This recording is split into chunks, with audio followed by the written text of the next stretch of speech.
मंच पे तशरीफ फरमा औरंगाबाद से आए हुए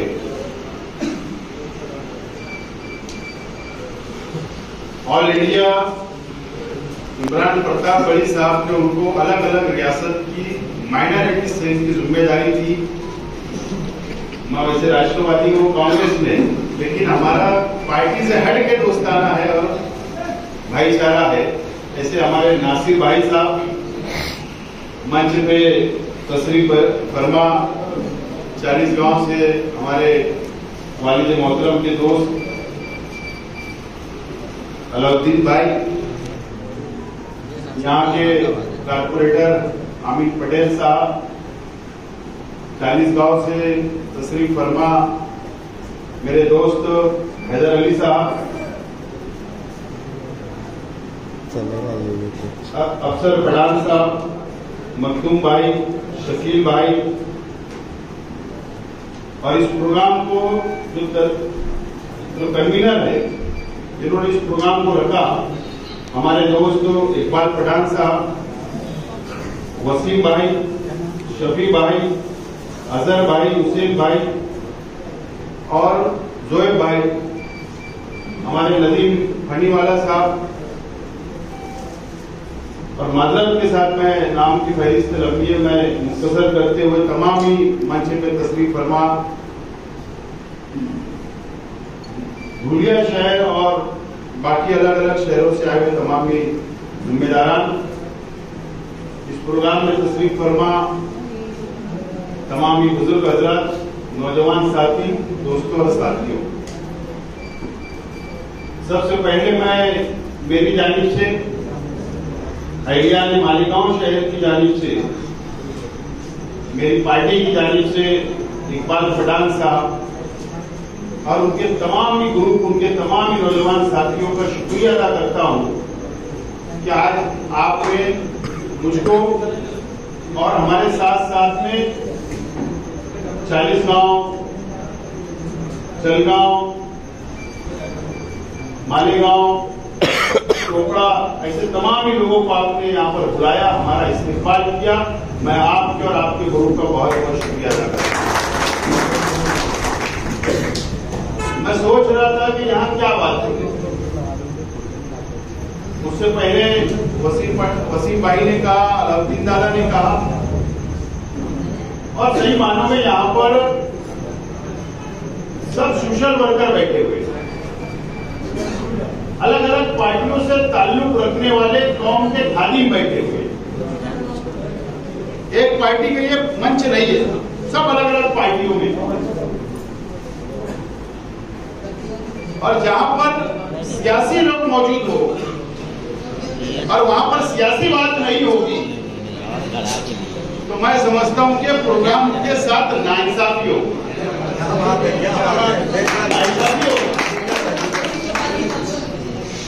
आज हम सब लोगों को यहाँ पर सब अपने आप में सब एक अंजुमन, अलग अलग सोशल फील्डों में काम करने वाले, समाज के अलग अलग जिम्मेदार हैं। कोई सत्ताधारी पार्टी के साथ रहता है, कोई अपोजिशन में रहता है। अलग अलग लोगों पे हमने काम किया, अलग अलग पार्टियों के अंदर हमारे होते हमारे पास रहे, लेकिन ये मंच और ये मजलिस अगर हम सरेदस्ता पार्टियों को अगर बाहर छोड़ दें और यहां पर अगर हमें आज बात करना है इस माहौल के अंदर, तो हमको क्या करना पड़ेगा, क्या चर्चा करना पड़ेगी। आज हमारे सामने पार्लियामेंट का इलेक्शन है। आज के देश के माहौल, महाराष्ट्र का माहौल दिन ब दिन खराब होते जा रहा है। फिरका परस्त ताकतें मजबूत होती जा रही, अलग अलग पार्टियों के अंदर तोड़फोड़ की जा रही, पार्टियों को तोड़ा जा रहा है, भाजपा के अंदर उसको शामिल करवाया जा रहा है। यह आप लोग भी देख रहे हैं, हम लोग भी देख रहे हैं। मैं आज यहां पर मेरे लिए कोई और मांगने नहीं आया, लेकिन अगर इस मंच से अगर मैं कुछ चंद बातें आपके सामने रखना चाहता हूं, कोई बोलता है कि हिंदुस्तान के अंदर मुसलमानों की आबादी 20 करोड़ है, कोई बोलता है 22 करोड़ है, कोई 25 बोलता है, लेकिन इतना तो जरूर है कि 15 करोड़ से ज्यादा। 2014 के अंदर भारतीय जनता पार्टी की सरकार इस मरकज पे इस देश के अंदर आई, नरेंद्र मोदी साहब वजीर आजम बने, एनडीए की सरकार आई, हमारा देश, हमारा मुल्क ये जमहूरी मुल्क है, सरों को गिना जाता है, तोला नहीं जाता, लेकिन सीटें ज्यादा उनकी आई, उनकी सरकार बन गई। क्या वजह है? क्या उनकी सरकार 2014 में भी बनी, 2019 में भी बनी, और अब भी 400 पार का नारा दिया जा रहा है। आज की बात है, नरेंद्र मोदी साहब ने कहा अब की बार 400 पार का नारा दिया गया। क्या वजह है उनके अंदर इतना कॉन्फिडेंस क्यों है?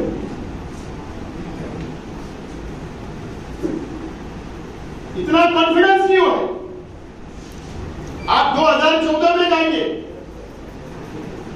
2014 में भारतीय जनता पार्टी का वोट परसेंटेज जो था वो सिर्फ 33% था, 33%। जितनी वोट गिरी देश के अंदर पार्लियामेंट के चुनाव में, मुल्क की आवाम ने वोट दी, जितनी वोट दी उसका परसेंटेज अगर निकालेंगे सिर्फ 33% उनको वोट मिली और वो मुल्क के ऊपर राज कर रहे थे। और 67% जिसको अपोजिशन पार्टियों को वोट मिली वो अपोजिशन के अंदर बैठे रह गए पास। इतनी ताज्जुब की बात है। 2019 में फिर इक्तदार मिल गया। उस वक्त उनका वोट परसेंटेज कितना था? 37% वोट सिर्फ भारतीय जनता पार्टी को मिले, सिर्फ 37%।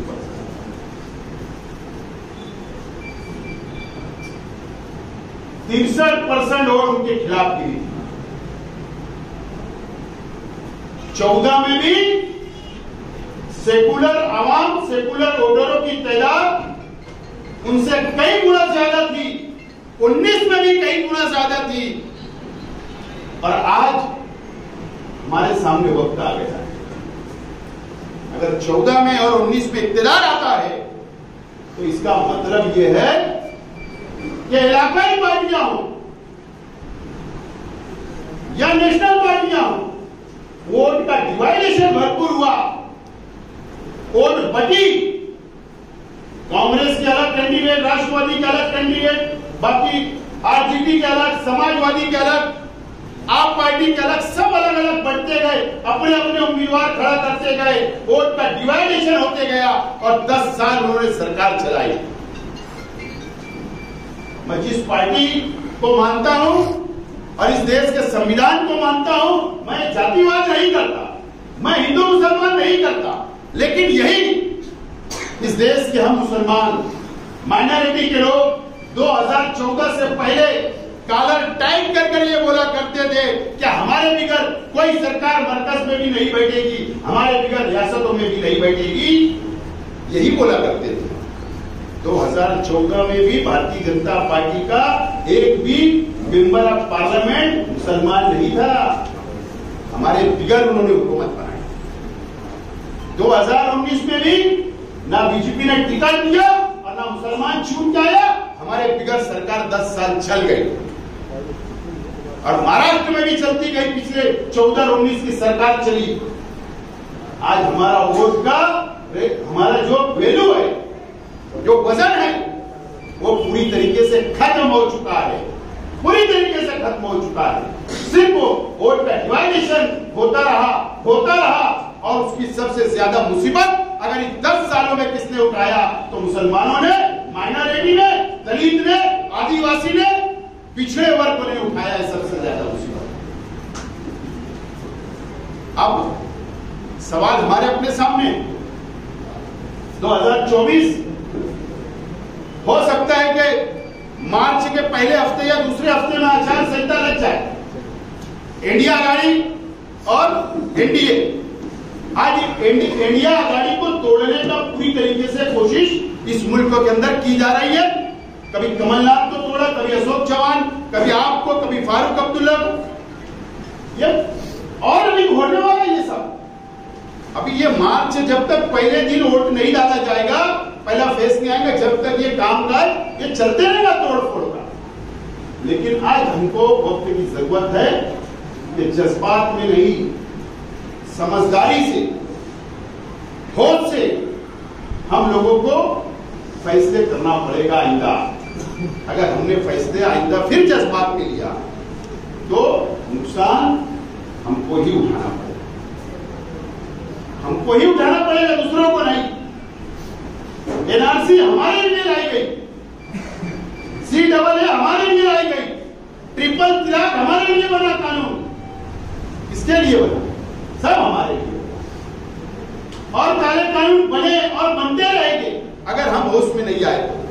आज वक्त की जरूरत है कि हमारी वोट का वजन कैसे बढ़े, एक प्लेटफॉर्म पे कैसे रहे, इसकी आज हमको वक्त की जरूरत है। आज ये इसलिए मैं सब बातें यहां बोल रहा हूं कि आप सब, हम अलग अलग पार्टियों से, अलग अलग सामाजिक कार्यकर्ता यहां पर जमा हुए हैं। कोई छोटा कोई बड़ा नहीं है। एक सादा वर्कर भी है तो 10 वोट का मालक होता है। आज हमको समाज में जहां हम बैठे वहां पर हम लोगों को अलग अलग तरीके से माहौल बनाना पड़ेगा और जज्बात से काम नहीं चलने वाला है। इसलिए मैंने आज यहां पर ये बात जिक्र किया कि सब सोशल वर्कर है, कुछ ना कुछ बातें इससे हमारे आपस के अंदर चर्चा होना चाहिए। अगर हमने यहां से शुरुआत की, हो सकता है ये बात धीरे धीरे आगे बढ़ते बढ़ते बढ़ते बेदारी आएगी। और मुझे उम्मीद है कि यहां से उठने के बाद हम लोग इस बारे में जरूर सोचेंगे, समझेंगे। आज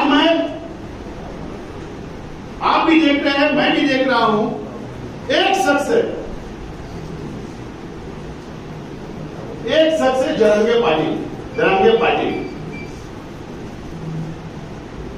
मराठा रिजर्वेशन के लिए अकेला एक शेतकरी, गरीब घर का, आज उसके पीछे पूरे महाराष्ट्र का समाज मजबूती के साथ खड़े हो गया।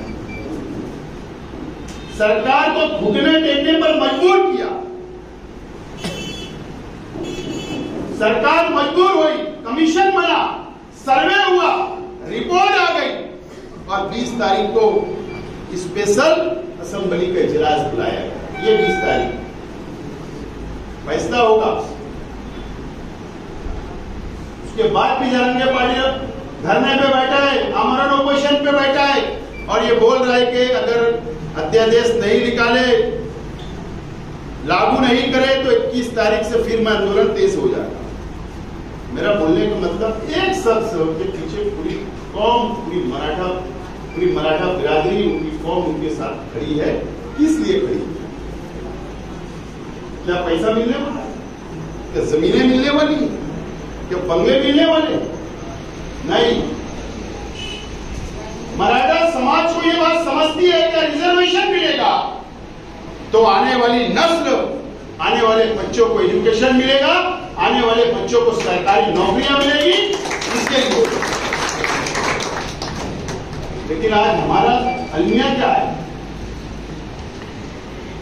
आज हमारा क्या? आज अगर हम एक जलसा लेने की कोशिश करें तो कितनी मेहनत करना पड़ती है जमा होने के लिए, या आप लोग भी समझते और हम लोग भी समझते हैं। जब मुंबई के अंदर आजाद मैदान के अंदर जरांगे पाटिल ने जब अंदर एंट्री किया तो 4 व्हीलर, हजारों की तादाद के अंदर 4 व्हीलर, उसमें औरतें भी बैठी है, बच्चे भी बैठे हैं, बुजुर्ग भी बैठे। 4 व्हीलर में कौन चलता है? 4 व्हीलर में पैसा रुपये वाला चलता है। क्या जरूरत थी उसको? उसके पास रुपया पैसा है, करोड़ों रुपया है, उसके बच्चों को तालीम दे सकता, बिजली डाल सकता, लेकिन वो औरतें भी घर की गई, आदमी भी गया, बच्चे भी गए और जाने के साथ गाड़ी भी क्या लेके गए? घर से आटा भी लिया, चावल भी लिया, रोटी भी लिया, सालन भी लिया, मसाला भी लिया, चूल्हा भी लिया।